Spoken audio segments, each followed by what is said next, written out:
Moi, je vais quand même faire la part des choses. Quand tu es au PSG, c'est un match important, mais c'est un match avec 3 points. Ce qui est différent quand tu es à Marseille. Marseille, pour eux, c'est plus qu'un match. Voilà, donc, c'est vrai en termes de motivation. Voilà, et c'est pour ça que moi, je pense que pour les Parisiens aujourd'hui, c'est dimanche de sortir un gros match, de gagner, parce que voilà, l'ambition, c'est de gagner.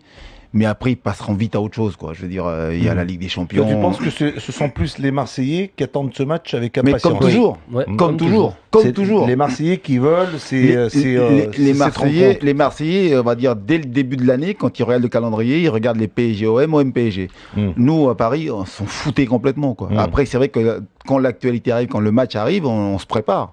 Mais c'est pour ça que des fois, on perdait le match ou on perdait en termes de motivation, quoi, sur le plan mental, parce qu'on n'était pas. Et dans la préparation, dans la semaine, c'est quoi? On lit ce qui se dit, on fait attention aux déclarations, parce que ça aussi, c'est faire très attention. Est-ce que toi, en tant qu'entraîneur, tu dis attention les gars, la semaine prochaine, durant la semaine, faites attention dans la communication, ne faites pas d'erreur de dire quelque chose qui peut éventuellement. Non, mais pour ça, les joueurs, ils le savent, donc ils font attention, très attention. Ce n'est plus comme quand nous on était joueurs où là ça allumait dans tous les sens.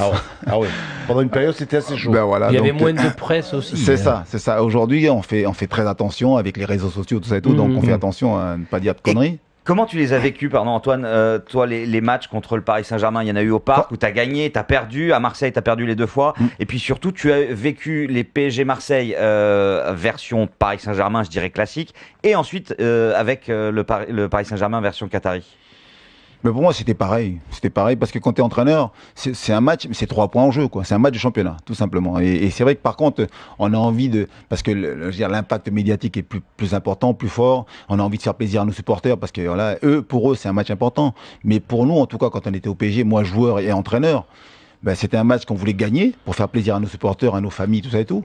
Mais après, on gagnait, on était content. On va dire, on avait la paix, on avait fait plaisir à nos supporters. Quand on perdait, on était un peu sous pression, mais après, on passait vite à autre chose parce que c'était les matchs d'après qui comptaient, quoi. Comment tu as vécu la défaite 3-0 à Marseille alors que tu avais la grosse équipe du PSG? Et comment l'ont vécu justement les propriétaires qatariens, cette défaite 3-0 à Marseille? Moi, c'est vrai qu'on prend un coup sur la tête quand tu perds 3-0 là-bas, donc, et puis d'autant plus Classico contre Marseille. Mais après, toi, quand tu es technicien, tu es entraîneur, tu es tout de suite sur le match après, quoi. Comment remotiver les mecs, comment faire que les mecs ils lâchent pas, comment faire que voilà, tu as récupéré ce qui était à des blessés, tout ça et tout. Et surtout, voilà, remonter les mecs pour que le match après, donc on puisse tout de suite réagir, quoi. Mais c'est vrai que par contre, les supporters, ils ont les boules, ils ont les glandes. Là-bas, ça c'est très mal perçu. Donc voilà. Louis, tu vas dire une connerie là. Non. Les supporters marseillais te demandent comment est-ce que tu as ressenti la défaite. Mais non, c'est pas une question de supporter là, c'est pas du tout ça. C'est une question que le Paris Saint-Germain, Louis, c'était super favori. Et c'est rare que le Paris Saint-Germain soit favori à Marseille.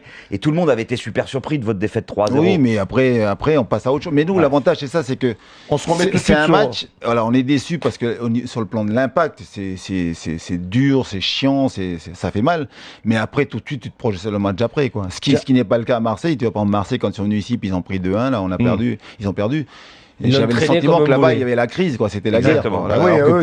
Nous, on avait déjà passé à autre chose, quoi. On a Ilan au 32-16, supporter du Paris Saint-Germain. Salut Ilan. Salut Ilan. Salut Louis, salut Ali, salut Christophe. T'as une question sur le Classico?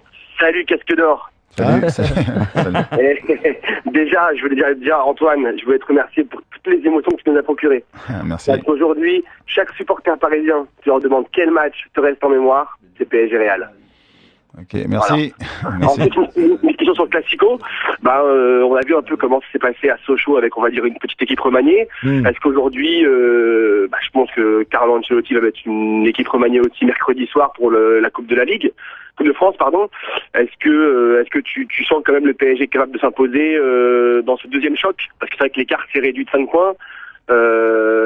Priorité au championnat, je pense. Est-ce que tu les sens capables de se surpasser et de battre Marseille, même si c'est au Parc des Princes mercredi soir?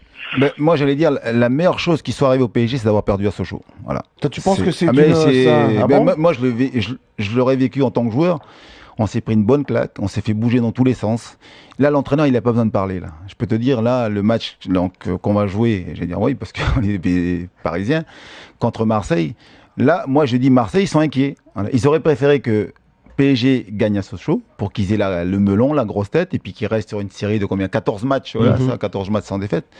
Alors que là, moi, je voudrais pas être à la place des Marseillais. C'est ce que je me dis. Après, il faudra jouer le match. Mais en termes de motivation et puis surtout donc de réaction, voilà, le PSG... J'ai un bémol par rapport à ce que tu dis. On verra. Parce que je te dirais tout simplement, c'est que dans cette équipe du Paris Saint-Germain, je pense qu'il y a 70% de ces joueurs qui peut-être viennent d'Espagne, d'Italie, de l'extérieur, et qui ne savent peut-être pas encore ce que c'est exactement un match de ce type-là. Mais peut-être qu'on leur fait sentir, on leur en parle, mais c'est ce que j'ai un peu peur. Mais t'inquiète pas qu'ils en parlent, et puis surtout donc entre eux, et puis surtout, tu prends les Argentins.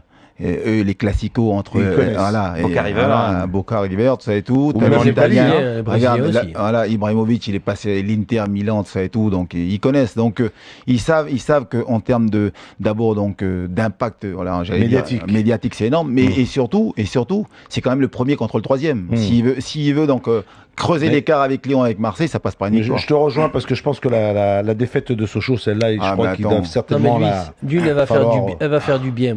Avant le PSG Marseille, et aussi moi j'ai encore en tête le match retour contre Valence pour la Champions League.